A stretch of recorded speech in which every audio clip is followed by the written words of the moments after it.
কোরআন সমস্ত বাতিলকে চূর্ণ বিচূর্ণ করে দেয়, বাতিল বিলুপ্ত হয়ে যায়। এটা হলো কোরআন। নবীকে বলছেন আপনি কোরআন তেলাওয়াত করেন। কোরআন নূর, এই নূর যারা গ্রহণ করবে আল্লাহ তাদেরকে হেদায়েত দান করবে। সূরা শুরার 52 নম্বর আয়াতে আল্লাহ বলেন, ওয়ালাকিন জাআলনাহু নূরান নাহদি বিহি মান নাশাউ মিন ইবাদিনা।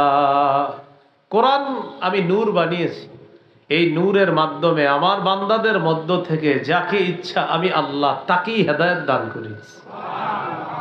এখন বয়ান শুনলেন যে কোরআন নূর, এই নূর দিয়ে আল্লাহ হেদায়েত দান করে। এখন বয়ান শুনে আপনারা আরো 10 জনে খালি বয়ানই করলেন, কিন্তু একদিনও কোরআন পড়লেন না, হলো না। কোরআন নূর, এই নূর গ্রহণ করতে হবে, এটা তেলাওয়াত করতে হবে, তাহলে এই নূরের মাধ্যমে আল্লাহ আপনাকে হেদায়েতের উপর রাখবে। বলেন আমার সাথে, কোরআন ওয়াজ, কোরআন ঔষধ, কোরআন হেদায়েত, কোরআন রহমত। সূরা ইউনূসের 57 নম্বর আয়াতে আল্লাহ বলেন, ইয়া আইয়ুহান নাসু ক্বাদ জাআতকুম মাউইযাতুম মির রাব্বিকুম ওয়া শিফাউল লিমা ফিস সুদূর ওয়া হুদাও ওয়া রাহমাতুল লিল মুমিনিন। হে মানুষ, তোমাদের কাছে এসেছে তোমাদের রবের পক্ষ থেকে ওয়াজ। সুবহানাল্লাহ। পুরা কোরআনটা ওয়াজ। এই পুরা কোরআনটা কি? ওয়াজ। ওয়া শিফাউল লিমা ফিস সুদূর। কোরআন অন্তরের রোগের ঔষধ। কারো যদি মন খারাপ থাকে, আপনি কিছুক্ষণ কোরআন তেলাওয়াত করেন, আপনার মন ভালো হয়ে যাবে। যদি বলেন আমি তেলাওয়াত করতে পারি না, আশেপাশের কোনো হেফজখানা মাদ্রাসায় গিয়ে হাফেজ ছাত্রদের পাশে 5-10 মিনিট বসে থাকেন, আপনার মন ভালো হয়ে যাবে। কোরআন ঔষধ। ওয়া হুদাও ওয়া রাহমা। কোরআন হেদায়েত, কোরআন রহমত লিল মুমিনিন, মুমিনদের জন্য। তা আল্লাহ বলছেন মুমিনদের জন্য কোরআন ওয়াজ, মুমিনদের জন্য কোরআন ঔষধ, মুমিনদের জন্য কোরআন হেদায়েত, মুমিনদের জন্য কোরআন রহমত। যদি কোরআন না পড়ি, বলে না, এটা পড়তে হবে, এটার কাছে যেতে হবে, এটা গ্রহণ করতে হবে।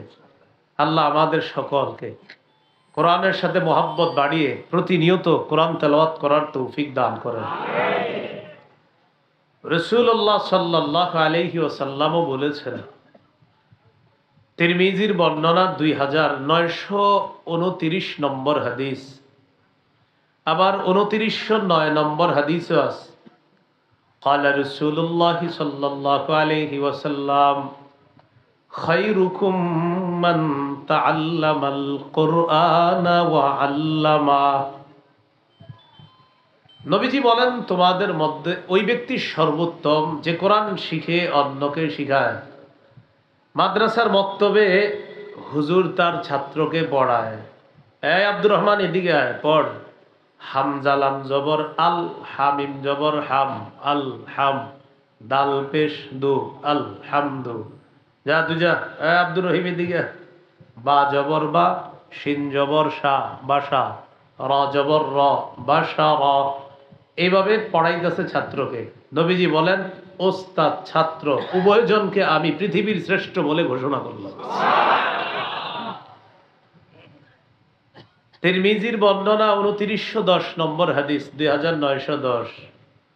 قال رسول الله صلى الله عليه وسلم من قرأ حرفا من كتاب الله فله به حسنة والحسنة بعشر أمثالها لا أقول ألف لام ميم حرف ولكن ألف حرف ولام حرف وميم حرف। কোরআনের একটা অক্ষর যদি কেউ পাঠ করে, তার আমল নামায় সাথে সাথে 10টা নেকি লেখা হয়। নবীজি বলেন আলিফ লাম মিম, এই পুরাটা একটা অক্ষর আমি বলছি না, বরং আলিফ একটা অক্ষর, লাম একটা অক্ষর, মিম একটা অক্ষর। কেউ যদি আলিফ লাম মিম এই তিনটি অক্ষর মুখে উচ্চারণ করে, তার আমল নামায় আল্লাহ 30টা নেকি লিপিবদ্ধ করে দেন। এবার পড়েন তো আমার সাথে, আলহামদু আলহামদু আলহামদু। হামজা লাম জবর আল, হামিম জবর হাম, আলহাম, দাল পেশ দু, আলহামদু। আমাদের সবার আমল নামায় 300 নেকি লেখা হয়ে গেছে। 600 নেকি? আমরা মোট 6 বার পড়ছি। 50 কত হয়? 300। 50 কত হয়? হামজা লাম হা মিম দাল, 5 অক্ষর। 5 অক্ষর আমরা মোট পড়ছি 6 বার। আমি পড়ছি 7 বার। আমি যেহেতু একবার বেশি পড়ছি, আমার 350, আপনাকে 300। চাইলে আপনারা আরেকবার বলেন। এবার সমান সমান হয়ে গেছে। আবার বলেন আলহামদু, 400। বলেন আলহামদু, 450। আলহামদু। আল্লাহর কসম, প্রত্যেকের আমল নামায় 500 নেকি লেখা হয়। রাসূল সাল্লাল্লাহু আলাইহি সাল্লামকে বলতেছে উতলু, তেলাওয়াত করেন, পড়েন, কোরআন পড়েন। আপনি মা বোনরা আমার বয়ান শুনতেছেন, 15-20 বছর আগেও মুরব্বীরা মা বোনরা সকালে প্রথম কোরআন পড়তো, মা বোনরা এরপর ঘর ঝাড়ু দিত, মুরব্বীরা প্রথমে তেলাওয়াত করত, এরপর তারা অন্য কাজ করতেন। এখন কিন্ডার গার্ডেনে ছেলেকে পড়ায়, মেয়েকে পড়ায়, 4:30 বাজে উঠে নাস্তা বানায় মেয়েটার জন্য, ছেলের জন্য। কি কপাল খারাপ, 4:30টায় উঠেও ফজর পড়ে না। কেন? ওই যে ছেলের নাস্তা বানিয়েছে এই কারণে। অথচ উঠলেন 4:30টায়, 4টায়, কিন্তু সন্তানের নাস্তা বানাইলেন আপনি মায়া, যে আমার সন্তান না খেয়ে থাকবে তাই নাস্তা বানাইলেন, কিন্তু ওকে যে জাহান্নামের পথে ঠেলে দিচ্ছেন সেটার কি হবে? আল্লাহ আমাদেরকে বুঝার তৌফিক দান করেন। ইবনে মাজার বর্ণনা, 218 নম্বর হাদিস। ওমর ইবনুল খাত্তাব রাদিয়াল্লাহু তাআলা মক্কার একজন গভর্নর নিযুক্ত করলেন। উসফান নামক জায়গায় গভর্নরের সাথে হযরত ওমর ফারুকের সাক্ষাৎ হওয়ার পর জিজ্ঞাসা করলেন, আচ্ছা কি অবস্থা, কেমন চলতেছে? যে আলহামদুলিল্লাহ আমিরুল মুমিনিন, সব ঠিকঠাক চলতেছে। তো তিনি বললেন, এই যে তোমার আশেপাশের গ্রামগুলা, এই গ্রামের প্রশাসক কাকে বানিয়েছো? বর্তমানেও কিন্তু আছে জেলা প্রশাসক। তো তখন বললেন, তুমি প্রশাসক কাকে বানিয়েছো গ্রামের? তিনি জবাব দিলেন, রাজুলুম মিম মাওয়ালিনা, আমিরুল মুমিনিন, আমাদের মধ্যে একজন আজাদকৃত গোলাম। ওই জামানায় গোলাম যারা, তাদেরকে নিম্ন চোখে দেখা হতো, কারণ সে হলো গোলাম। আমিরুল মুমিনিন, ওই গ্রামের প্রশাসক আমি বানিয়ে দিয়েছি আমাদের মধ্যে আজাদকৃত একজন গোলামকে। ওমর ইবনুল খাত্তাব বললেন, ইস্তামালতা রাজুলাম মিম মাওয়ালিকুম, একজন গোলামকে তোমরা প্রশাসক বানিয়ে দিলা, ব্যাপারটা কেমন? একটা গোলামকে প্রশাসক বানিয়ে দিলা? তিনি জবাব দিলেন, আমিরুল মুমিনিন, লোকটা যদিও গোলাম ছিল, তার মধ্যে কয়েকটা গুণ আছে, এই গুণের কারণে আমি তাকে ওই গ্রামের প্রশাসক বানিয়ে দিছি। এর মধ্যে অন্যতম গুণ হলো কারিউন লিকিতাবিল্লাহ, এই লোকটা আল্লাহর কোরআনের আলেম, কোরআনের আলিমুন বিল ফারাইজ, ফরজ বিধান সম্পর্কে তার অনেক জ্ঞান আছে। কাজিন, লোকটা বিচার ব্যবস্থা ভালো বুঝে। এই গুণের কারণে, যদিও লোকটা গোলাম ছিল কিন্তু গুণ আছে, তাই আমি প্রশাসক বানায় নিছি। ওমর ইবনুল খাত্তাব বললেন, হ্যাঁ তুমি ঠিকই বলছো। ইন্নাল্লাহা ইয়ারফাউ বিহাদাল কিতাবি আকওয়ামা ওয়া ইয়াদউ বিহি আখারিন, আমি নবীকে বলতে শুনছি, এই কোরআনের মাধ্যমে আল্লাহ এক দলের সম্মান বাড়ায় আর এক দলের সম্মান কমায়। লোকটা যদিও গোলাম ছিল, কিন্তু কোরআন ওয়ালা হওয়ার কারণে আজকে আল্লাহ তাকে এত বড় একজন প্রশাসকের পদে আল্লাহ তাকে বসায় দিয়েছে। তো কোরআন যেখানে লাগে দাম কমে না বাড়ে? বাড়ে। কোরআনের অনেক দাম।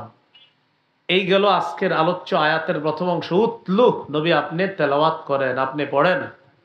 আমরাও নিয়মিত কোরআন তেলাওয়াত করব, বলেন ইনশাআল্লাহ। বলেন আজকে থেকে ইনশাআল্লাহ। বলেন আজকে থেকে তিনটি কাজ বেশি বেশি করব। আবার বলেন এখন থেকে তিনটি কাজ বেশি বেশি করব। এক, কোরআনের তেলাওয়াত। দুই, নামাজ আদায়। তিন, সাধ্য অনুযায়ী দান সৎকার। এই তিনটা কাজ নিয়মিত, কোরআন তেলাওয়াত, নামাজ, আর হলো যতটুকু সাধ্য আছে আপনার দান সৎকার।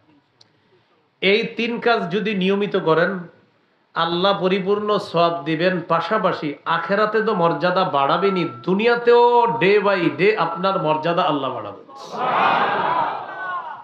সূরা ফাতিরের 29-30 নম্বর আয়াতে আল্লাহ বলেন, ইন্নাল্লাযীনা ইয়াতলুনা কিতাবাল্লাহি ওয়া আকামুস সালাহ ওয়া আনফাকু মিম্মা রাযাকনাহুম সিররাও ওয়া আলানিয়াতান ইয়ারজুনা তিজারাতান লান তাবুর।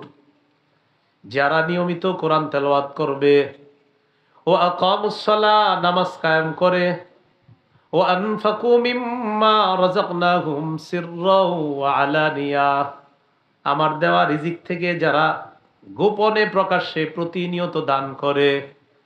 আল্লাহ বলেন যারা নিয়মিত তেলাওয়াত করবে, যারা নামাজ পড়বে, যারা গোপনে প্রকাশ্যে দান করবে, তারা এমন ব্যবসা করে যে ব্যবসায় কখনো লস হয় না, লাভ আর লাভ। যে ব্যবসায় কি নাই, লস নাই, শুধু কি আল্লাহ বলেন লাভ। কেন জানো? কারণ এই লাভ আমি আল্লাহ দান করব। আমি আল্লাহ তো কাউকে কম দেই না, আমি দেব যে লাভ সেটা অনেক বেশি দিব। তো সেটা কি? আল্লাহ বলেন লিওয়াফিয়াহুম উজুরাহুম, যেন তাদের রব তাদেরকে পরিপূর্ণ প্রতিদান দান করেন। এক নাম্বার লাভ। দুই নাম্বার, ওয়ায়াজিদাহুম মিন ফদলি, আল্লাহ আপন অনুগ্রহে তাদের মর্যাদা প্রতিদিন আল্লাহ বাড়াইতে থাকেন।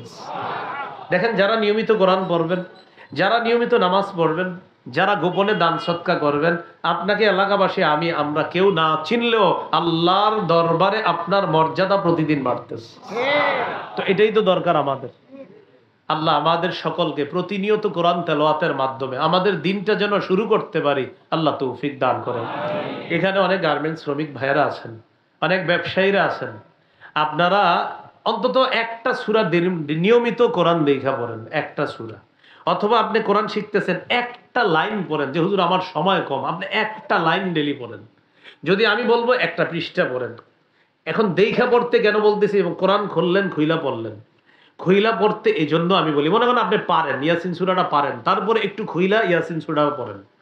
আর কোরআন তেলাওয়াত ডেলি নিয়মিত আপনি একটা পৃষ্ঠা ডেলি পড়েন, বাস পড়ার পর রেখে দিলেন। এরপর নামাজ তো ডেলি পড়বেন। গার্মেন্টসে যাওয়ার সময় আপনার সাধ্য অনুযায়ী 2 টাকা, 3 টাকা, 5 টাকা যা পারেন ডেলি দান করেন। কোরআন দেখা এই জন্য পড়তে বলি, দেখা বললে এই কোরআনের সাথে আপনার আল্লাহ তাআলা একটা আকর্ষণ তৈরি করবে, এমন আকর্ষণ যেটা কাউকে আপনি বুঝাতেও পারবেন না, দেখাতেও পারবেন না। এটা যখন নিয়মিত পড়বেন, 30-40 দিন হওয়ার পরে একদিন যখন এটা না পড়বেন, হঠাৎ আপনার ভিতরে কষ্ট লাগবে। ঘটনা কি? এত খারাপ লাগে কেন, কষ্ট লাগে কেন? হঠাৎ আপনার মাথায় আসবে, ওহো আজকে আমার পছন্দের কাজ কোরআন দেখা পড়ি নাই। বোঝা গেল কোরআনের সাথে আপনার ভালোবাসা তৈরি হয়ে গেছে। একদিন পড়ছেন, প্রথম তৈরি হবে না, পরে 30-40 দিন, 60 দিন, একদিনও কোরআন ছাড়েন নাই। হঠাৎ 61তম দিনে আপনি ব্যস্ততার কারণে পড়তেছেন না, কষ্ট লাগতেছে। ঘটনা কি? তখন এত কষ্ট লাগবে আপনার, আহা কোরআনটা পড়লাম না। এই যে আপনার কষ্ট লাগলো কোরআন না পড়ার কারণে, তখনই বুঝবেন কোরআনের সাথে আপনার ভালোবাসা তৈরি হয়েছে। এই ভালোবাসাটা একদিন মিস হওয়ার কারণে আপনার কষ্ট লাগতেছে। তো বলছিলাম নিয়মিত, এইখানে অনেক শ্রমিক ভাইরা আছেন, কোরআন পড়তে যদি না পারেন শিখেন। আশেপাশে বয়স্ক শিক্ষা থাকতে পারে, সেখানে শিখেন। এই বয়স্ক শিক্ষায় প্রতিদিন শিখেন। আপনি শিখার পরে আস্তে আস্তে কোরআন তেলাওয়াত শুরু করে দেন। অনেক মা বোনরা, আপনারাও গার্মেন্টসে কাজ করেন, চাকরি করেন, বা আপনারা গৃহিণী আছেন, প্রতিদিন ফজরের নামাজের পর যদি পারেন ফজরের পর। যদি বলেন না আমি ফজরের পর পারবো না, জোহরের পর, জোহরের পর না আমি জোহরের পর পারবো না, আসরের পর তো আসরের পর না আমি সেটা পারবো না, আমি মাগরিবের পরে আমার বাচ্চাকে পড়াই তখন পড়বো, ঠিক আছে তখনই পড়েন। না তখনও না, আমি এশার পরে সবাইরে ঘুম পাড়ায় একটু সময় পাই তখন পড়বো, জি আপনি তখনই পড়েন। প্রতিদিন কোরআনের সাথে একটা মহব্বত, আজকে হিম্মত করেন যে একটু হলেও ডেলি কোরআন পড়বেন ইনশাআল্লাহ, আল্লাহ কবুল করেন। এইগুলো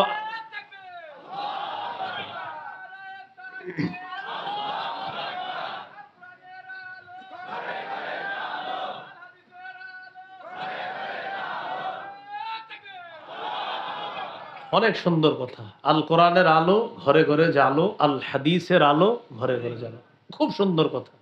আজকে যারা স্লোগানটা এখানে দিচ্ছেন মাশাআল্লাহ, আপনারা এই সবাই এটা কি করবেন, গার্মেন্টসে কাজ করতে গেলে সেখানেও বলবেন, এটা মানে জোরে বলতে হবে না, পাশের জনকে বলবেন আল কোরআনের আলো ঘরে ঘরে জালো, আল হাদিসের আলো ঘরে ঘরে জালো। এটা পুরা ব্যাপক ভাবে চায়ের স্টলে যে কোনো জায়গায় মুসলমানদের মুখে মুখে এটা উঠায় দেন, কোরআনের আলো ঘরে জালো, হাদিসের আলো, এই আলো দিয়ে ঘরকে আলোকিত করো। দ্বিতীয় অংশ মনে আসেনি, 2 হুকুম, একটা কোরআন তেলাওয়াত করেন, 2 নামাজ কায়েম করেন। নামাজ কায়েম কাকে বলে খুব মন দিয়ে শোনেন। মৌলিকভাবে 6 কাজ করার নাম নামাজ কায়েম করা। কয় কাজ করার নাম? 6 কাজ। 1 নম্বর আল মুহাফাজাতু আলা শুরুতিস সালাহ, নামাজের পূর্ববর্তী কিছু শর্ত আছে, এই শর্তগুলো পালন করা, এর মানে হলো নামাজ কায়েম করা। 2 রুকু সেজদাগুলা যথাযথভাবে করা, এটাও নামাজ কায়েম করা। 3 রুকু সেজদা করতে কয় অঙ্গ ব্যবহার হয়, অঙ্গগুলো জেনে ওই অঙ্গের উপরেই সেজদা করার চেষ্টা করা, এটা নামাজ কায়েম করা। 4 খুশু খুজুর সাথে নামাজ পড়া, এটাও নামাজ কায়েম করা। 5 ঘরের পরিবারের সব সদস্যগুলোকে প্রতিদিন বলা নামাজের কথা, এটা নামাজ কায়েম করা। 6 রাষ্ট্রে সমাজে সর্বত্র আপনার মনে এই চিন্তা থাকা, কিভাবে আমার দেশে আমি নামাজ কায়েম করতে পারি। শুধু আপনার মনে এটা থাকলে হবে না, সারা পৃথিবীতে আমি নামাজ প্রতিষ্ঠিত করার জন্য মেহনত করতে পারি কিভাবে, এই চিন্তা চেতনা রাখা মানে নামাজ কায়েম করা। কয়টা বললাম নামাজ কায়েম করা মানে? 6টা। 1 নাম্বার নামাজের পূর্ববর্তী কিছু শর্ত আছে, এই শর্তগুলোর প্রতি গুরুত্ব আরোপ করা। খুব মন দিয়ে শোনেন। পূর্ববর্তী শর্ত কি? মক্তবের ছেলেরা দেখবেন পারে, মক্তবের মেয়েরা শরীর পাক, কাপড় পাক, নামাজের জায়গা পাক, 17 টাকা, কেবলামুখী হওয়া, অক্ত মতো নামাজ পড়া, নামাজের নিয়োগ করা। দেখছেন এটা বাচ্চা পারে, অথচ আমরা অনেকেই পারি না। নামাজের পূর্ববর্তী শর্ত। তো 1 নাম্বার শরীর পাক, নামাজের বাহিরে 7 ফরজ, তো শরীর পাক। শরীর পাক এটা অজু না থাকলে অজু করা, অথবা আপনি যদি গোসল ফরজ হয় গোসল করা। আমি বুঝেই বলতেছি, অজু না থাকলে নিজের শরীরকে অজু করার মাধ্যমে পবিত্র করা। সূরা মাইদার 6 নম্বর আয়াতে আল্লাহ বলেন, ইয়া আইয়ুহাল্লাযীনা আমানু ইযা কুমতুম ইলাস সালাহ ফাগসিলু ওয়ুজুহাকুম ওয়া আইদিয়াকুম ইলাল মারাফিকি ওয়ামসাহু বিরুউসিকুম ওয়া আরজুলাকুম ইলাল কা'বাইন।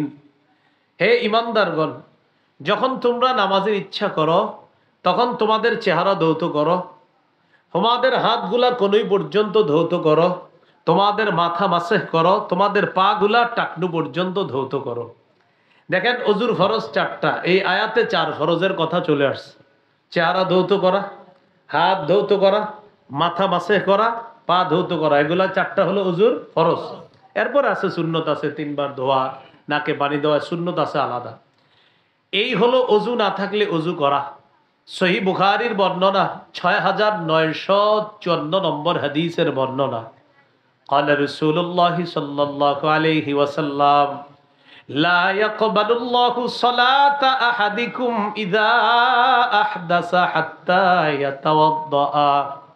নবীজি বলেন, আল্লাহ তাআলা ততক্ষণ তোমাদের কারো নামাজ কবুল করবেন না যতক্ষণ ওই ব্যক্তি অজু না থাকলে অজু করে নেয়। এই অজু না করা পর্যন্ত তার নামাজ আল্লাহ কবুল করবেন না। অজু না থাকলে অজু করতে হবে, অজু না করলে তার নামাজ আল্লাহ কবুল করবেন না। রয়ে গেল গোসল ফরজ হলে গোসল করা। মা বোনরা এখানে একটা মাসালা মনে রাখা, তারা যে নাকফুল কানের দুল না, কানের দুল নাকফুল, এটা পরে। এই নাকফুল আর কানের দুল পারলে খুলে গোসল করবে ফরজ গোসল হলে। যদি এটা খুলতে না পারে অন্তত ঝাড়ুর শলা বা এই জাতীয় কিছু দিয়ে ওই যে নাকফুলের যে ছিদ্রটা আর আপনার কানের যে ছিদ্রটা ওখানে একটু এইভাবে ঘোরাঘুরি করে অন্তত সেই ছিদ্রে যেন পানি প্রবেশ করানো যায়। হ্যাঁ, এই কথাটা বলে দিবেন। এই যে মা বোনরা নাকফুল পরে কানের দুল পরে সেখানে একটা ছিদ্র হয় কিনা, তো এই যে জায়গাটা আপনার নাকফুলের যে ছোট্ট চিকন ছিদ্রটা, কানের যে ছোট্ট চিকন ছিদ্রটা, এখানে আপনার ঝাড়ুশলা হতে পারে বা এই জাতীয় কোনো কিছু হতে পারে, এটা তারা বুঝবে। বলবেন এখানে যেন ওই যখন গোসল করবে অন্তত একটু এইভাবে নাড়াচাড়া করে সেখানে পানি পৌঁছানোর চেষ্টা করা। সূরা মাইদার 6 নম্বর আয়াতে আল্লাহ বলেন, ওয়া ইন কুনতুম জুনুবান ফাত্তাহহারু, যদি তোমরা জুনুবি হও, তোমাদের উপর যদি গোসল ফরজ হয়, তাহলে তোমরা ভালোভাবে পবিত্রতা অর্জন করো। এই ব্যাপারে একটি হাদিস শুনি, এক নারী রাসূলুল্লাহ সাল্লাল্লাহু আলাইহি সাল্লামের কাছে আসছে। আমরা শ্রদ্ধার সাথে এই হাদিসটি শুনবো, আমরা কেউ হাসবো না। আমাদের মা বোনরা আল্লাহ প্রদত্ত প্রতি মাসে একটা অসুস্থতার সম্মুখীন হয়, ঠিক না? এই অসুস্থতার সম্মুখীন হওয়ার পর তাদের যে একটা নাপাকি বের হয়, এটা কাপড়ে লাগলে এই কাপড় পবিত্রতা অর্জন করবে কিভাবে? এক নারী নবীর কাছে গিয়ে প্রশ্ন করলেন। সহিহ বুখারীর 227 নম্বর হাদিস, জাআত ইমরাআতুন ইলা নবী সাল্লাল্লাহু আলাইহি ওয়াসাল্লাম, এক মহিলা নবীজির কাছে গেলেন, যাওয়ার পর বললেন, আরাআইতা ইহদানা তাহিদু ফিস সাওবি, ইয়া রাসূলুল্লাহ, আমাদের কোন নারীর যদি অসুস্থতার কারণে তার কাপড়ের মধ্যে নাপাকি লেগে যায়, ফাকাইফা তাসনাউ ইয়া রাসূলুল্লাহ, হুজুর এই অপবিত্র কাপড়টা পবিত্র করার নিয়ম কি? ফাকালা রাসূলুল্লাহ সাল্লাল্লাহু আলাইহি ওয়াসাল্লাম, নবীজি বললেন, তাহুত্তুহু, এক নম্বর ঘষে ঘষে ওই নাপাকি উঠাবে, এক নম্বর ঘষবে। দুই নম্বর সুম্মা তাকরুসুহু বিল মা, পানির মধ্যে কাপড়টা রিগড়িয়ে নিবে, চুবাবে।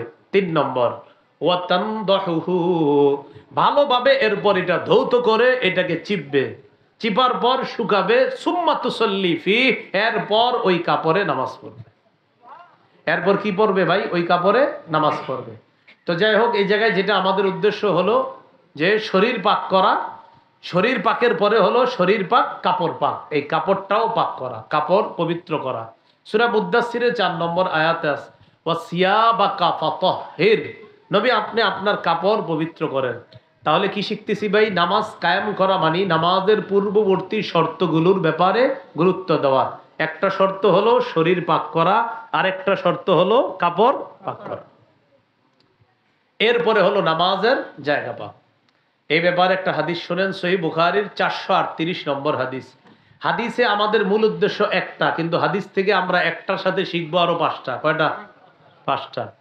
ক্বালা রাসূলুল্লাহ সাল্লাল্লাহু আলাইহি ওয়াসাল্লাম, উ'তিতু খামসান লাম ইউতাহুন্না আহাদুম মিনাল আমবিয়াই ক্বাবলি, নবীজি বলেন আমাকে এমন 5টি বিষয় দেওয়া হয়েছে যেই 5টি বিষয় আমার আগে কোন নবীকে দেওয়া হয় নাই। কয়টি বিষয়? যেই 5টি বিষয় নবীকে দেওয়া হয়েছে তার পূর্বে আর কোন নবীকে দেওয়া হয় নাই। 1 নম্বর, নবীজি বলেন আমাকে দেওয়া হয়েছে এমন একটা গুণ যেই গুণগুলো অতীতের নবীকে দেওয়া হয় নাই। অতীতু শাফাআ, সুপারিশ করার গুণ, এই গুণটা অন্য কাউকে দেওয়া হয় নাই। সুপারিশ করা, এটা অতীতের কোন নবীকে দেওয়া হয় নাই। তো বর্ণনায় 8 পিস আছে। তো এরপর বলতেছে আরেকটা কি গুণ, ওয়া কানান নাবিয়্যু ইউবাসু ইলা কওমিহি খাসসা ওয়া বুইসতু ইলান নাসি কাফা, অন্যান্য নবীকে তার জাতির কাছে বিশেষভাবে পাঠানো হয়েছে, এক এলাকা 2 এলাকার জন্য। আমি নবী মুহাম্মদ সাল্লাল্লাহু আলাইহি সাল্লামকে গোটা জগতের জন্য পাঠানো হয়েছে। আমাদের নবীজিকে কি করা হয়েছে? গোটা জগতের জন্য পাঠানো হয়েছে। এরপর নবী বলেন, ওয়াজুইলাত লিয়াল আরদু মাসজিদান ওয়া তাহুরা, এই অনুবাদটা করার পর সবাই দিল থেকে খুশিতে সুবহানাল্লাহ পড়বেন একটু জোরে। অনুবাদটা আগে করি দেখেন, ওয়াজুইলাত লিয়াল আরদু মাসজিদান ওয়া তাহুরা, আমার জন্য, আমার উম্মতের জন্য পুরা দুনিয়ার জমিনটাকে মসজিদ বানানো হয়েছে। পুরা পৃথিবী নামাজের জায়গা, অতহুর পবিত্রতার জায়গা।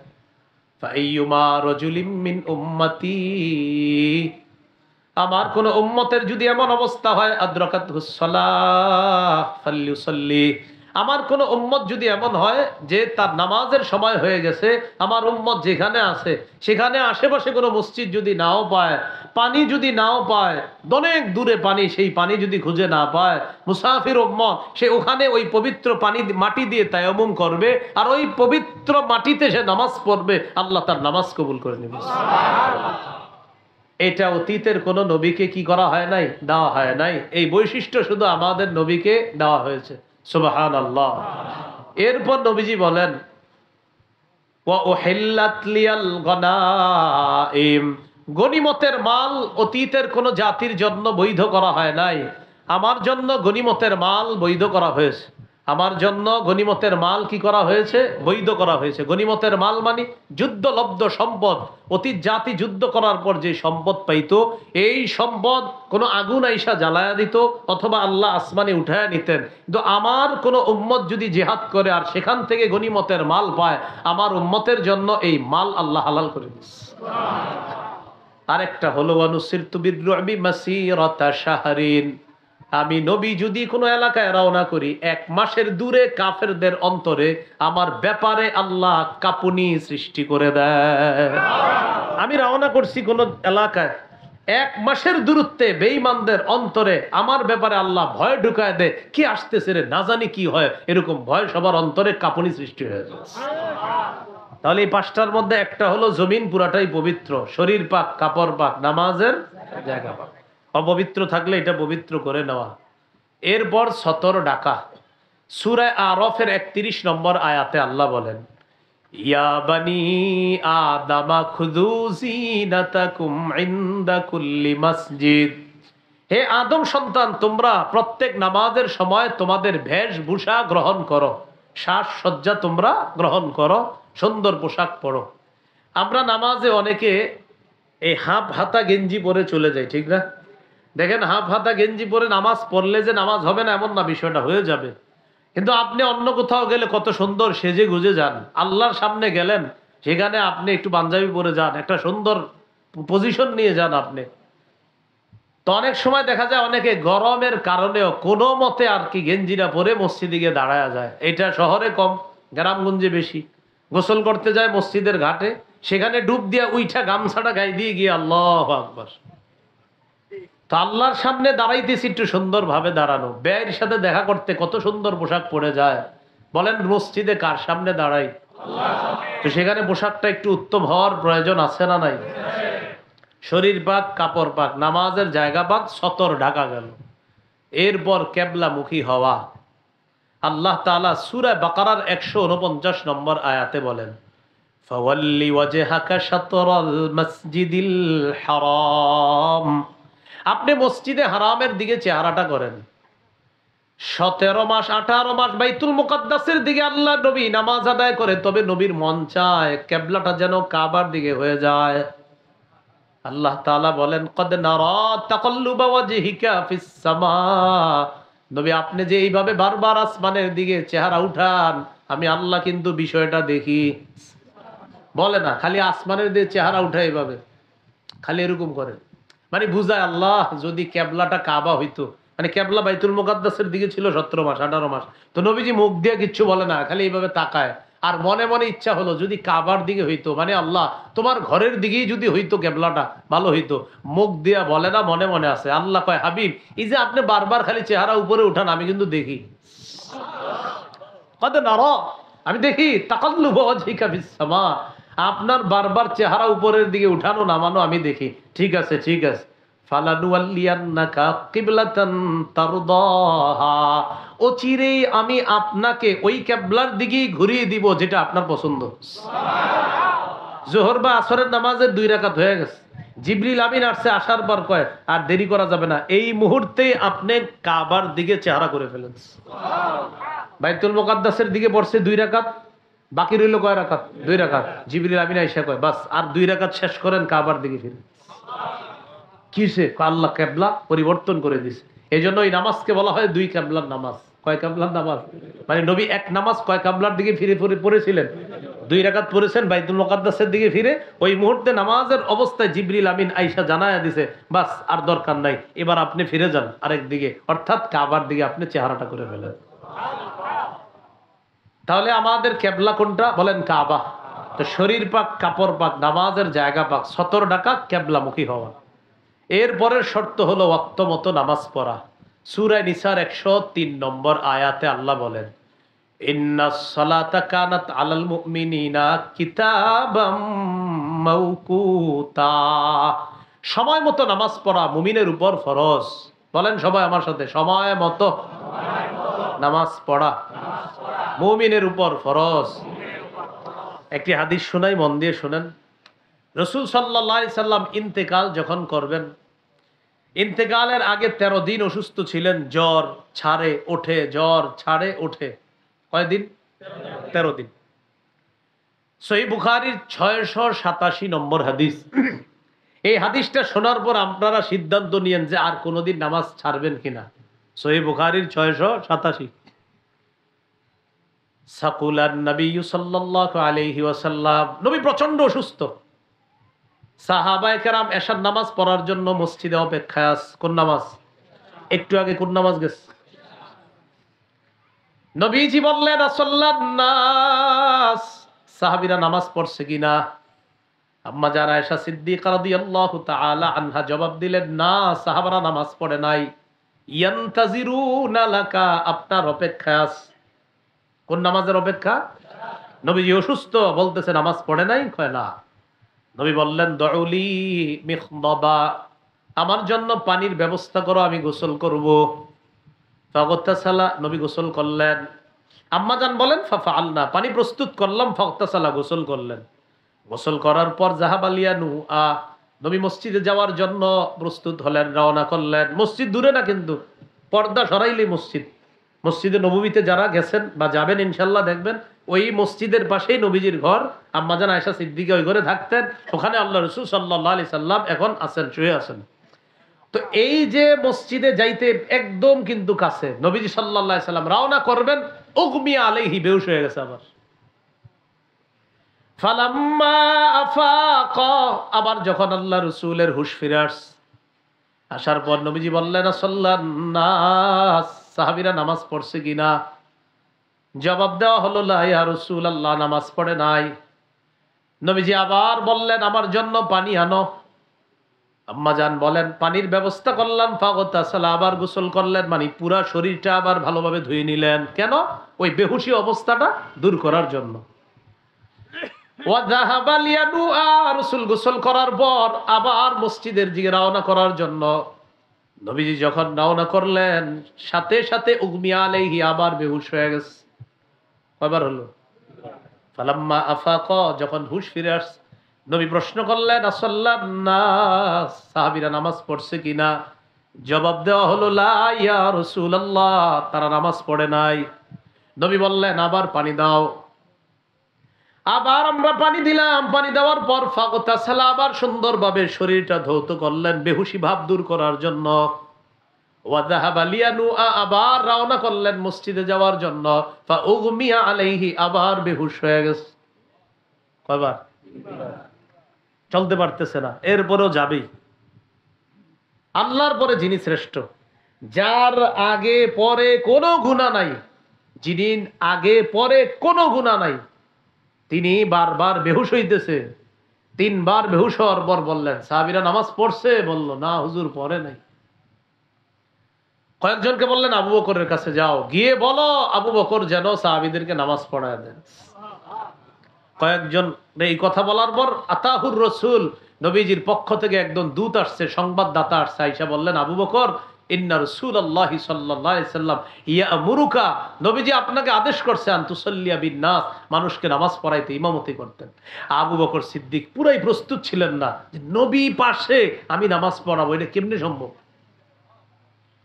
আবু বকর সিদ্দিক রাদিয়াল্লাহু তাআলা আন কানা রাজুলান দাকীকা রাকীকা, তিনি একজন নরম মানুষ ছিলেন। তিনি সাথে সাথে বললেন, ওমর সল্লি বিন নাস, আপনি নামাজ পড়ান, আমি পারবো না। ওমর ফারুক বললেন, আনতা হাক্কু বিযালিকা, আমি পারবো না, আপনি বেশি হকদার, আপনি পড়ান। নবীজি পাশে, আপনারে বলছে আপনি পড়ান, আল্লাহ আপনারে নবীজি বলছে আপনি পড়ায় দেন, আমি পারবো না। তো আবু বকর সিদ্দিক রাদিয়াল্লাহু তাআলা ইমামতি করলেন। ওই কয়েকদিন অসুস্থতার সময় চলাকালীন আবু বকর সিদ্দিকী সাহাবাদেরকে নিয়ে নামাজ পড়ছেন। একদিন নবীজি জোহরের সময় একটু অসুস্থতা কমছে কমছে মনে হলো, ওয়াজাদা মিন নাফসিহি খিফাতান, নবীজি একটু হালকা অনুভব করলেন। দুইজনের কাঁধে বর দিয়ে মসজিদে গেলেন। যাওয়ার পর দেখে আবু বকর সিদ্দিক সামনে দাঁড়ানো। নবীজিকে দেখা আবু বকর সিদ্দিক পিছনে আসতে চাইলেন। নবী ইশারা করে বললেন, আবু বকর না, ওখানেই থাকো, ওখানেই থাকো। চিন্তা করেন তো, ওস্তাদ ছাত্রকে বলতেছে থাকো, ওখানেই থাকো, মানে যেখানে ওস্তাদ দাঁড়ানোর কথা, তো সেখানে ওস্তাদ বলতেছে ছাত্রকে এখানেই থাকো। নবীজি গেলেন, যাওয়ার পর বললেন, আজেল আসানি, আমারে আবু বকরের পাশেই বসায়া দাও। দাঁড়ায় পড়তে পারতেছিলেন না, হাত দুইজনের কাঁধে ভর করে আইসা নবীজি আবু বকর সিদ্দিক রাদিয়াল্লাহু তাআলা আনহুর পাশে বসে নামাজ আদায় করলেন। কয়বার বেহুশ হয়েছিল? কয়বার বলেন? কেন নামাজের জন্য এত বেহুশ কেন? নামাজ পড়তে যাবে আবার বেহুশ হয়, আবার পড়তে যাবে আবার বেহুশ হয়, পেরেশান না, তিনি যাবেই। আমার আপনার অজুহাত থাকে আজকে না কালকে। নবীজি বলতেছে আবার পানি আনো, গোসল করি, বেহুশি ভাব দূর করি, আর আমি আপনি বলতেছি লুঙ্গিটা ভালো না, আজকে না কালকে। তো এই জন্য প্রিয় ভাইয়েরা, সময় মতো নামাজটা পড়ে নিয়েন, আল্লাহ তৌফিক দান করেন। নাসাইর বর্ণনা 3939 নম্বর হাদিস, 3939 قال رسول الله صلى الله عليه وسلم حبب إلي من الدنيا النساء والطيب وجعل قرة عيني في الصلاة। নবীজি বলেন তিনটি জিনিস আমার কাছে প্রিয় করে দেওয়া হয়েছে। বলেন কয়টা? এক নাম্বার নিসা, নারী সম্প্রদায়, মা জাতি, মানব জাতির ফ্যাক্টরি, তাদেরকে আমার কাছে প্রিয় করে দেওয়া হয়েছে, এরা দুর্বল জাতি। দুই নাম্বার অতীব সুগন্ধি আতর।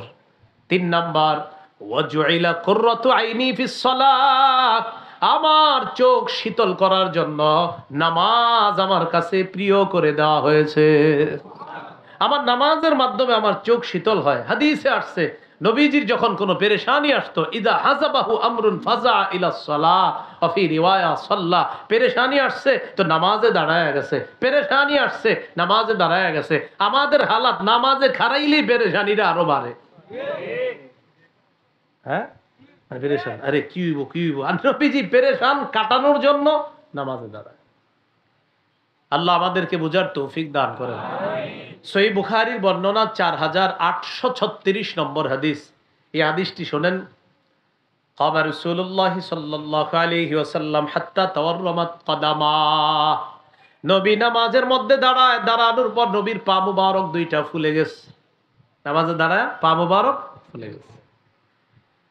কিলা কদ গফারাল্লাহু লাকা মা তাকদ্দামা মিন যামবিকা ওয়া মা তাআখার, হুজুর আপনার আগে পরে কোনো গুনাহ নাই, আপনি এত লম্বা সময় নফল নামাজ কেন পড়েন? নবী জবাব দিলেন, আফালা আকুনু আবদান শাকুরা, আমি কি আল্লাহর শুকরগুজার বান্দা হব না, যে আল্লাহ আমাকে এত মর্যাদা দান করলেন, তার শুকরিয়া আদায় করার জন্য আমি লম্বা সময় নামাজের মধ্যে কাটাই। সহিহ বুখারীর 1135 নম্বর হাদিস। এটা একটু মজারও হাদিস, হাসিরও হাদিস, বুঝারও হাদিস। দেখেন, এক সাহাবী বলেন, আমি নবীজির সাথে শখ কইরা নামাজে দাঁড়াইছি, নফল নামাজ তাহাজ্জুদে। নবীজির বাসায় গিয়ে শখে তাহাজ্জুদে দাঁড়াইছি। তুমি ভাবছে নবীজি পড়বে, সালাম ফিরায় ফেলবে, তো দাঁড়াইছি। দাঁড়ানোর পরে সাহাবী বলে, নবীজি এত লম্বা সময় দাঁড়ায় আছে, হামামতু, আমি নিয়ত করে ফেললাম, আমরা সাউইন, একটা খারাপ কাজের নিয়ত করে ফেলছি। সাহাবী বলতেছে। তো অন্যরা বলতেছে, আপনি কি খারাপ নিয়ত করছেন? আমি নিয়ত করে ফেলছি যে আমি নামাজ ছেড়ে দিয়া বসে যাই। কেন? এত লম্বা সময় নবীজি নামাজে দাঁড়ায় রয়েছে, আমি পারতেছিলাম না। চিন্তা করেন, আল্লাহর পরে যিনি শ্রেষ্ঠ, তিনি নামাজে দাঁড়ায় রয়েছে, আর আমার আপনার কত বেশি নামাজ পড়া দরকার, আর আমি আপনার কি হালাত। তো সাহাবী বলতেছে, নবী এত সময় দাঁড়ায় রয়েছে, আমি নিয়ত করেই ফেললাম, নবীজির ছাইরে আমি বসে যাই, পারতেছি না। নবীজির নামাজ, ভাইয়েরা নামাজ পড়বো তো ইনশাআল্লাহ? পা ফুলে যাইতো, বলেন ইনশাআল্লাহ। এক ওয়াক্ত নামাজ ছাড়বেন না তো ইনশাআল্লাহ? সহিহ বুখারীর বর্ণনা 527 নম্বর হাদিস, আব্দুল্লাহ ইবনে মাসউদ রাদিয়াল্লাহু তাআলা আনহুর বর্ণনা। তিনি বলেন, সালতু রাসূলুল্লাহ সাল্লাল্লাহু আলাইহি ওয়াসাল্লাম আইয়ুল আমালি আহাব্বু ইলাল্লাহ। নবীকে প্রশ্ন করলাম, আল্লাহর কাছে সবচেয়ে পছন্দের আমল কোনটা? নবী জবাব দিলেন, আসসালাতু আলা ওয়াক্তিহা, সময় মতো নামাজ পড়া। আমি এক অংশ, বাকি অংশ আপনারা। আমি আপনাদেরকে প্রশ্ন করি, বলেন তো আল্লাহর কাছে সবচেয়ে পছন্দের আমল কি? সময় মতো নামাজ পড়া। আবার আমি বলি, আপনারা জবাব দিবেন, বলেন তো আল্লাহর কাছে সবচেয়ে পছন্দনীয় আমল কি? তাহলে এবার আপনারা বলেন, আমারে বলেন, আল্লাহর কাছে পছন্দনীয় নামাজ আমারে জিজ্ঞাসা করেন, বলেন। সময় মতো নামাজ পড়া। তাহলে মনে থাকবে তো ইনশাআল্লাহ? আমরা সময় মতো নামাজ পড়বো, বলেন ইনশাআল্লাহ। সর্বশেষ কথা বলি, রুকু সেজদাগুলা একটু যত্নবান হবেন। শুধু একটা হাদিস বলি, সহিহুল জামে হাদিসের কিতাব 1671 নম্বর হাদিস। এই হাদিসের মধ্যে আসছে আব্দুল্লাহ ইবনে ওমর রাদিয়াল্লাহু তাআলা আনহুমার বর্ণনা। তিনি কি করছে, রাআফাতান ইউসাল্লি, এক যুবককে দেখে ওই যুবক নফল নামাজ পড়ে। কদ আতালাল কিয়ামা ওয়া আতনাবা, লম্বা সময় দাঁড়ায় আছে, কিন্তু রুকু সেজদা আপনার দেরি করে, মানে তাড়াতাড়ি করে, মানে দাঁড়ানোটা লম্বা করে কিন্তু রুকু সেজদাটা সংক্ষেপ করে। তো আব্দুল্লাহ ইবনে ওমর রাদিয়াল্লাহু তাআলা ওই যুবককে যখন দেখলেন যুবক দাঁড়িয়ে থাকে নফল নামাজে লম্বা সময়, তো রুকু সেজদাগুলা তুলনামূলক একটু সংক্ষেপ করে। তো ইবনে ওমর রাদিয়াল্লাহু তাআলা আনহুমা বললেন, আইয়ুকুম ইয়ারিফু হাযা, আচ্ছা তোমাদের মধ্যে তারে চিনো কেউ এরকম আসো? একজন বললেন, আরিফুহু, আমি তাকে চিনি। আব্দুল্লাহ ইবনে ওমর বললেন, লাউ আরাফতুহু, আমি যদি তাকে পার্সোনাল ভাবে চিনতাম, আমারতুহু আইয়ুকসিরা রুকুআ ওয়াস সুজুদা, তাহলে আমি তাকে বলতাম রুকু সেজদাও যেন একটু দেরি করে। যেইভাবে সে নফল নামাজে লম্বা সময় দাঁড়িয়ে থাকে, তেমনি ভাবে সে যেন রুকু সেজদাও একটু বিলম্ব করে, আমি তাকে বলতাম এই কথা। কয় কেন? এবার আব্দুল্লাহ ইবনে ওমর যে কথাটা বলছে সবাই মন দিয়ে শোনেন। সবাই মন দিচ্ছেন তো? আমি নবীকে বলতে শুনলাম, ইন্নাল আবদা ইদা কামা ইলাস সালাহ উতিয়া বিজুনুবিহি কুল্লিহা ফাউদিআত আলা আতিকাই, বান্দা যখন নামাজের মধ্যে দাঁড়ায় তার সব গুনাহগুলার স্তূপ একত্রিত করে বিশাল স্তূপ তার দুই কাঁধের মধ্যে রেখে দেওয়া হয়। বান্দা যখন নামাজের মধ্যে দাঁড়ায় বিশাল বড় গুনাহের স্তূপ তার দুই কাঁধের মধ্যে রেখে দেওয়া হয়। ফাকুল্লামা রাকাআ আও সাজাদা, বান্দা যতবার রুকু করে সিজদা করে, তাসাকাতাত, আর ততবার তার গুনাহগুলা ঝরে পড়ে যায়। গুনাহগুলা দুই কাঁধের উপর রাখা হয়, সে যতবার রুকু সেজদা করে আস্তে আস্তে গুনাহ ঝরে পড়ে। তো রুকু সেজদা যদি লম্বা হয়, গুনার মিটার গুলাও আপনার খুব ঝরে পড়বে বেশি বেশি। রুকু সেজদা লম্বা তো গুনাহও বেশি পড়বে। তা আব্দুল্লাহ ইবনে ওমর বললেন যে নবীজি বলছে বান্দা যখন নামাজে দাঁড়ায় তার গুনাহগুলা একসাথে করে তার দুই কাঁধের উপর রাখা হয়। যখনই সে রুকু করে, যখনই সে সেজদা করে, তার সেজদা রুকু যত লম্বা হবে গুনাহ ঝরার মিটারটাও তত লম্বা, গুনাহ তত বেশি ঝরে পড়বে। ভাই কথাগুলো মনে থাকবে ইনশাআল্লাহ? তাহলে নামাজের পূর্ববর্তী শর্ত বলছিলাম, এর মধ্যে 6 নাম্বার গেল আপনার সময় মতো নামাজ পড়া। সর্বশেষ কথা, নামাজের নিয়ত করা। বলেন, নামাজের নিয়ত করা। সহিহ বুখারী 1 নম্বর হাদিস, ইন্নামাল আমালু বিন্নিয়াত, আমলের প্রতিদান নির্ভর করে নিয়তের উপর। তাহলে আজকে আমরা আলোচ্য আয়াত থেকে দুটি জিনিস শিখলাম। আল্লাহ নবীকে দুইটা হুকুম করছে। বলেন, কোরআন তেলাওয়াত, নামাজ কায়েম। বলেন, আমরা নিজেরা কোরআন তেলাওয়াত করব, সন্তানকে কোরআন শিক্ষা দিব, নিজে নামাজ পড়ব, পরিবারকে নামাজের কথা বলবো, সমাজে, দেশে, রাষ্ট্রে, পৃথিবীতে নামাজ প্রতিষ্ঠিত করার চেষ্টা করব। আজকে থেকে বেশি বেশি 3টি কাজ বাড়িয়ে দিব। নিয়মিত কম করে হলেও কোরআন তেলাওয়াত, প্রতিদিন নামাজ আদায়, প্রতিদিন কম হলেও কিছু দান সৎকা করা। তাহলে কয়টা অভ্যাস নিয়মিত করব? নিয়মিত তেলাওয়াত, নিয়মিত নামাজ, নিয়মিত কিছু হলেও দান সৎকা। আল্লাহ তাআলা আমাদের সকলকে যে কথাগুলো বললাম শুনলাম আমল করার তৌফিক দান করেন। মিম্বরের আমানত যাদের সংগ্রহে আছে 6 নম্বর খণ্ডে আজকের এই আলোচনাগুলোর বেশি অংশ পেয়ে যাবেন। 6 নম্বর খণ্ডে অনেকেই ওই জায়গা থেকে নিয়েছিলেন আশেপাশে। মিম্বরের আমানত আমার সংকলনটা যাদের সংগ্রহে আছে 6 নম্বর খণ্ডে আজকের এই আলোচনাগুলোর বেশিরভাগ পেয়ে যাবেন। ওরা গাড়িতে যদি নিয়ে এসে থাকে ওদের কাছ থেকে সংগ্রহ করে নেন। এখানে ওদের ওই সংক্রা হানুমা প্রকাশনী থেকে আনা থাকলে 1 থেকে 6 নম্বর খণ্ড সবগুলোই সংগ্রহ করার চেষ্টা করেন। প্রথম খণ্ডে সন্তানের 64টা অধিকার, দ্বিতীয় খণ্ডে শিরিক বেদাত কুফুর তৌহিদ, তৃতীয় খণ্ডে হালাল হারাম সুদ, চতুর্থ খণ্ডে স্বামীর 24টা অধিকার, স্ত্রীর 19টা অধিকার, পঞ্চম খণ্ডে লা ইলাহা ইল্লাল্লাহর ব্যাখ্যা, ষষ্ঠ খণ্ডে নামাজের ব্যাখ্যা। 6 খণ্ডে কারো কাছে টাকা পয়সা থাকলে ওদের কাছ থেকে দেখে নিয়ে নেন। টাকা না থাকলে ওই অনলাইনে মিম্বরের আমানত সার্চ করবেন, সেখানে ওদেরকে বলবেন ওরা কিভাবে যেন আপনার বাসায় পৌঁছায় দিবে। ওইভাবে যোগাযোগ করলে আল্লাহ তাআলা আমাদের সকলকে যে কথাগুলো বললাম শুনলাম আমল করার তৌফিক দান করেন। এখন যদি কারো লাগে ওদের কাছে দেখেন আছে কিনা গাড়িতে, ওদের থাকলে ওদের কাছ থেকে নিয়ে নেন। ওয়া আখিরু দাওয়ানা আনিল হামদুলিল্লাহি রাব্বিল আলামিন। আলহামদুলিল্লাহি রাব্বিল আলামিন ওয়াল আকিবাতু লিল মুত্তাকিন ওয়াসসালাতু ওয়াসসালামু আলা সাইয়্যিদিনা আল্লাহ আল্লাহ।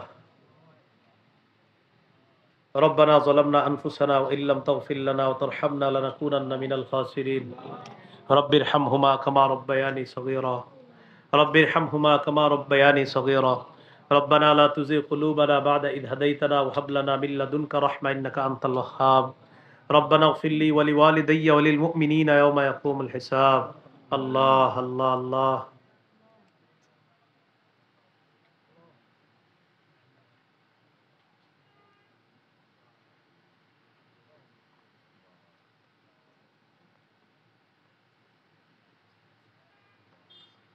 আল্লাহ আমাদেরকে আপনি মাফ করে দেন, এই মাহফিলকে আপনি কবুল করেন। গভীর রজনী আল্লাহ, মানুষগুলো হাত তুলছে, মেহেরবানি করে সবার মনের নেক আশা পুরা করেন। আল্লাহ ইমান ইসলাম তাওহীদ হেদায়েতের উপর অটল অবিচল থাকার তৌফিক দান করেন। যারা অসুস্থ সুস্থ বানায়া দেন, যারা ঋণী ঋণ পরিশোধের ব্যবস্থা করে দেন, যারা অভাবী অভাব দূর করে দেন। আল্লাহ আমাদেরকে মাফ করে দেন। ব্যবসায়ীদের ব্যবসায় বরকত দিয়ে দেন, গার্মেন্টস শ্রমিকদের কামায়ে বরকত দিয়ে দেন। আল্লাহ দোকানদারদের ব্যবসায় বরকত দিয়ে দেন। রিক্সা চালক আল্লাহ, আরো ছোট থেকে ছোট ব্যবসায়ী যারা যারা হালাল কামাই করে, চা বেচে, দোকানদারি করে, আল্লাহ ছোট বড় সব ব্যবসায়ীদের ব্যবসায় বরকত দিয়ে দেন, সবার হালাল কামায়ে বরকত দিয়ে দেন। আল্লাহ আমাদেরকে মাফ করে দেন। আল্লাহ আজকে কয়েকটা বিষয়ে গুরুত্ব সহকারে আমরা শিখেছি মাওলা, বিশেষ করে 3টা অভ্যাস নিয়মিত করার ওয়াদা করেছি। কোরআনের তেলাওয়াত, প্রতিদিন নামাজ, প্রতিদিন কিছু হলেও দান সদকা, এই 3টা অভ্যাস নিয়মিত যেন খুব বেশি করতে পারি তৌফিক দান করেন। আল্লাহ আমাদেরকে মাফ করে দেন। আল্লাহ আপনার কাছে একটা আবদার, যাদের সামনে বসলাম, যারা আমার সামনে বসছে, সবার সাথে আবার জান্নাতে দেখা করায় দিয়ে এই আরজিটা আপনি কবুল করে নেন। আল্লাহ গন্তব্যে রওনা করবো, সহি সালেমে নিরাপদে গন্তব্যে পৌঁছায় দিয়েন। আমাকে আমাদের সকলকে জানি মালি অ্যাক্সিডেন্ট থেকে হেফাজত করেন। সুবহান রাব্বিকা রাব্বিল ইজ্জাতি আম্মা ইয়াসিফুন ওয়া সালামুন আলাল মুরসালিন আলহামদুলিল্লাহি রাব্বিল আলামিন।